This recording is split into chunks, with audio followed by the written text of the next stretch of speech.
Namamayagpag ang career ng kapamilya actress Janine Gutierrez. Sunod-sunod ang kanyang serye sa ABS-CBN at dumarami na rin ang kanyang mga pelikula, pati na ang mga Best Actress Awards, mapalokal at international.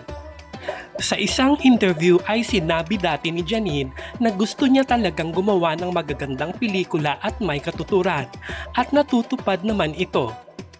Ilan sa kanyang maipagkakapuring pelikula ay Ang Lila, Dagsin, Babae at Baril, Bakit Hindi Mo Sabihin at iba pa. Ang pinakahuli niyang pelikulang ginawa ay ang Pantos Mia sa direksyon ng International Award-winning director Love Diaz.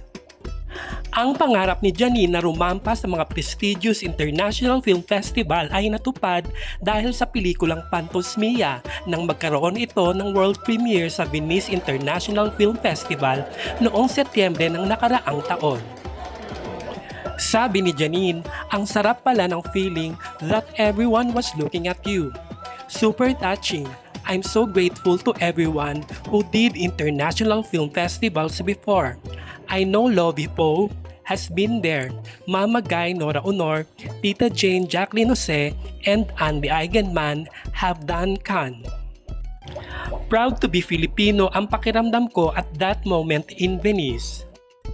Matapos sa Venice ay sumunod naman na ipinalabas noong Oktubre sa Tokyo International Film Festival ang pelikulang Pantos Mia at dinaluhan itong muli ni Janine. Biro ng isang Noranyan, isang malaking supalpal ito sa mga Vilmanian dahil naunahan pa ng apo ni Nora Honor si Vilma Santos na rumampa sa prestigious International Film Festival. Congratulations to the rising star of Asia, Janine Gutierrez. Maraming salamat sa panonood at hanggang sa muli.